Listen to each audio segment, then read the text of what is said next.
Hey guys, Lunar here and welcome back to a video. Today I have episode 1 of my 1.12 command block tutorial series. Today I'm going to be covering Tellraw, Execute, and Title. Thank you for 556 subscribers. I'm glad to be starting the series up again.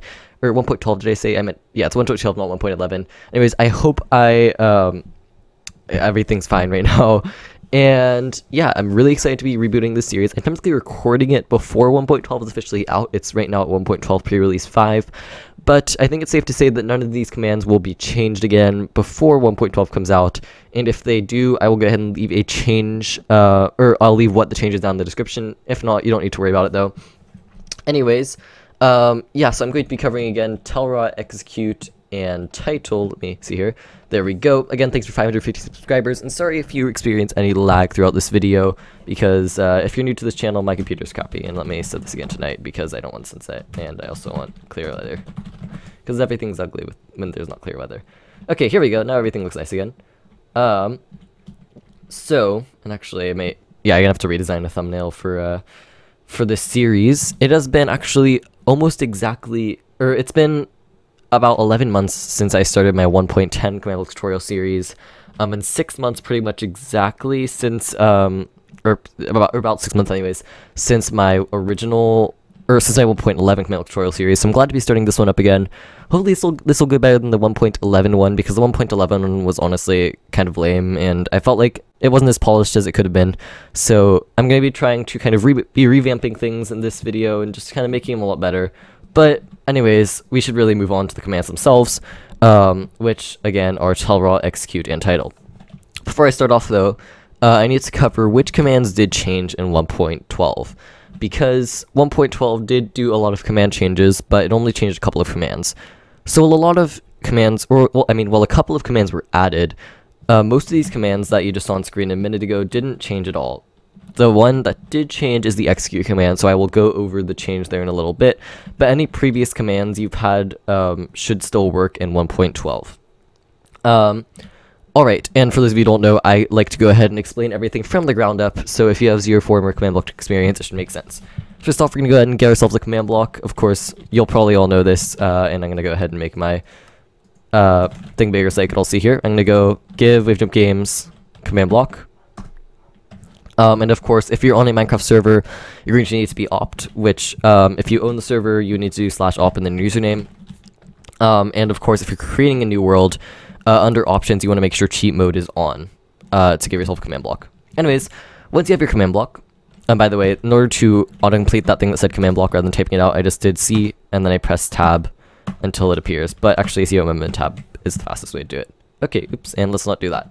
Alright. So anyways, yeah, we're going to be starting off with Tellraw here. So Tellraw is actually the command that I use for this little thing in chat right here. So it lets you do little stuff in chat, and this is a very basic form of it, but I'm going to be going over a bunch of different options with it. I won't be going super advanced into Tellraw because there are some more advanced things like actually putting in scrollable objectives, but that's a whole different story. Okay, so we're going to go ahead here and just, you know what I think I'll start doing is we'll start putting all our command blocks per episode along the walls here. Okay. Yeah, this line would be episode 1. Okay. So, Tellraw command. First off, Tellraw. The syntax, or kind of way that Tellraw works, for Tellraw, is Tellraw player and then raw JSON message or JSON message. You may be wondering, what the heck is a raw JSON message? Well, I'll tell you in a minute. So first off, Tellraw, and you have at PA, at R, at A, at E, or at S. At S is the new change to execute, but that actually isn't usable at title. I don't believe, at least. Or not at title, Tellraw. Anyways, so Tellraw, and then, first off, you could put in a player's name here, but you could also put in these, what are called selectors. So I could do at P, and that would target the nearest player. I could do at R, target a random player. At A, target everybody. At E, to target all entities, meaning including zombies, etc. But zombies can't see chat, so it actually is pointless to do that. Anyways, I'm going to do at P, because I want to do the nearest player. And I'm going to, first off, I'm going to open one of these curly brackets. And so I do shift and then, you know, the square bracket button on my keyboard. And then quote, text, quote, or quote, colon, quote, quote, close curly bracket. So make sure that 90% of the issues people have with command blocking is they're not careful with their quotes or their brackets. So you really want to make sure you're careful with this. So that's our basic command, and if I put any text in here, so say text, example text in here, and I grab a button to run this command block, you notice it'll just say example text. By the way, I had somebody ask me how I placed a button on the command block. You just click shift, or hold shift and place a button on the command block and just press it then. Okay. Anyways, so that's basically how you do the very basic form of the Tellraw command. There are a lot of more complicated things. For example, adding a new line. So in order to add a new line, I would do \n. \n, not being this slash that you typically do to run a command, but that backslash, and then n, and then your normal text. Don't add a space because it'll look weird. Second line text. You notice here when I run this again, there we go. Those are both there. Now, let's say I wanted to, and actually I'm going to get rid of the second line text here for now for reasons you'll see later. Let's say I wanted to go ahead and italicize this. So I would do italic true. So let's go ahead and diagnose what we have here so far. So inside of this little container, which is these brackets, we're telling it that the text, and then colon, right? Because we're telling it, okay, this is the text. The text is example text. Make sure everything's in quotes. And then, comma, we're adding some more information to it. Italic is true. So that means we're telling it will be italic and it will be example text. And there we go. Now it's italic and it's example text. Let's add a color. So it's the same thing as everything else. So I do quote color, colon, quote, quote. And I'm going to say choose, what's an easy one? Green. There you go. Example text now in italic. Now, one of the things you may want to know is how do you even like get to the point where you learn those colors, because there are a bunch of different colors. So what we're going to do is scoreboard, teams, add, and then just anything. So I'm going to do color. And scoreboard, teams, option, color, color. And then I'm going to press enter, and you'll notice it'll say valid values for all of these or that. Also, another thing you should do before you do any command blocking is you're going to want to go ahead and do game rule command block output. So / game rule, COMM, press tab, it'll pop up with the command block output, and you're going to type in false. And what that'll do is it'll prevent the command block from spamming you in chat. Anyways, it gives me a bunch of options here, so I could do, for example, any of these colors under color. So there you go, now we have green. Let's change, and we could do both italic, bold, and underlined. Let's do underline, which is actually underlined. And you notice there's that. And I'm going to also go ahead and do something else fun, which is obfuscated. And obfuscated is the weirdest one, probably, because you'll notice it scrambles all the text. That's obfuscated. Anyways, let's see, I think what I'll do here is I'm trying to figure out a way that we lay out all the commands here. Alright, let's just keep going along in the little row here. And that'll be a thing, probably. I may have to activate it. I don't know. Anyways, we'll place down another command block here. Here, actually. Alright, so the next command we're going to be covering, we've covered the basics of Tellraw, right? Is execute. So execute's one of the most commonly searched commands, actually. And execute is a fairly easy command once you learn it, but it's complicated before you've learned it. So execute. Yes. It has execute entity XYZ command, or execute entity XYZ detect XYZ block data value command. Now, when I first started off command blocking, was just incredibly confused by what the heck this means, but I'm going to go ahead and go over what this means so that we know how to use the command. So there are two different options for using execute. First off, execute the entity, or which, you know, again, that's at A, at P, at S, whatever, XYZ, so say 5, you know, for 3, which would be the coordinates, and then the command. So let's go ahead and go over the basic form. So execute essentially lets you run a command as if you were that entity. So if I, for example, wanted to teleport all pigs 1 block up, I would summon a pig here. Let me summon a pig here. Oops, not SYN, summon pig. But if you want to learn all the selectors, I do have a video from 1.10 on them, but I'll make a new one eventually. Anyways, so what I'm going to do here is I'm going to do execute at a type equals pig, and then add its current location. Now, The way we would teleport this thing upwards typically is we would do TP at E, type equals pig, R equals 1, you know, 1 block upwards, right? And you'll notice when I would run this, it would work.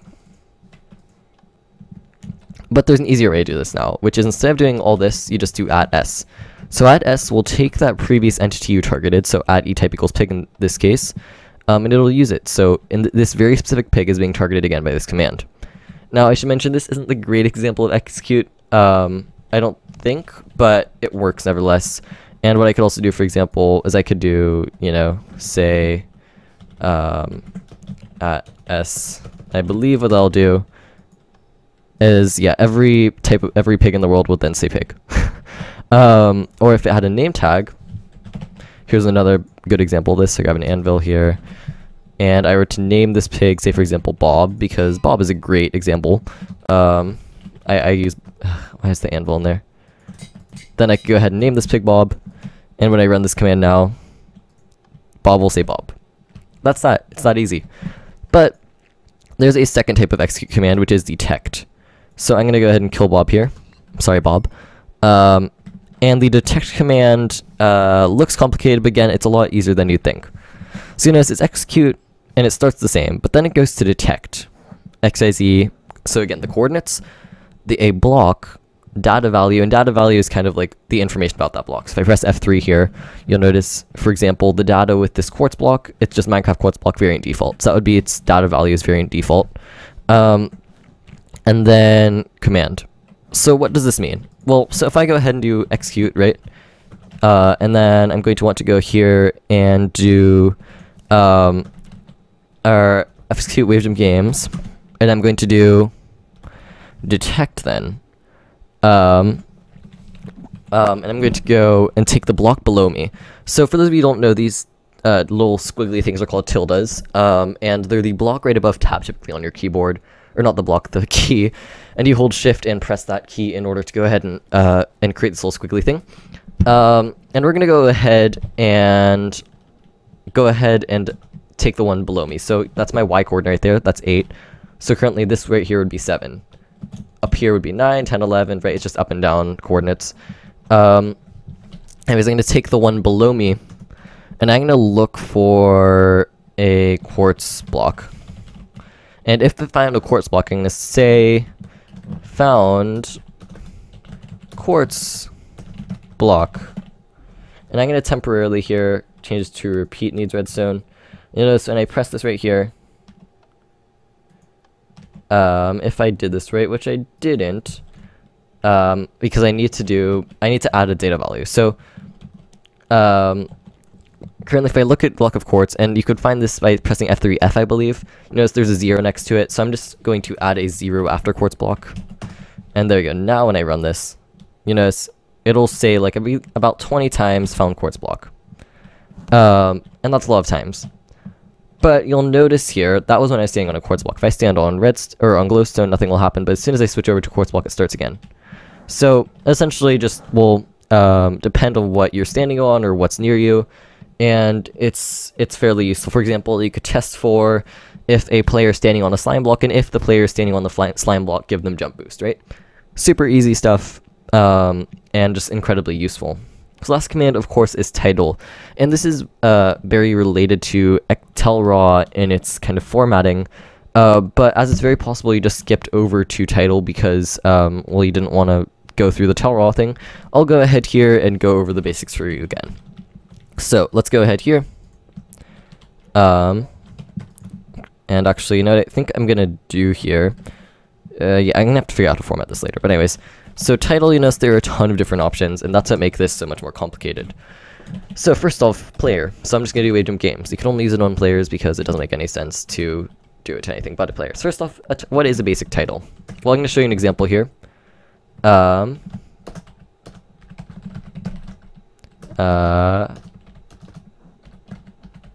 This is what a title is. It's just text that appears on your screen like that.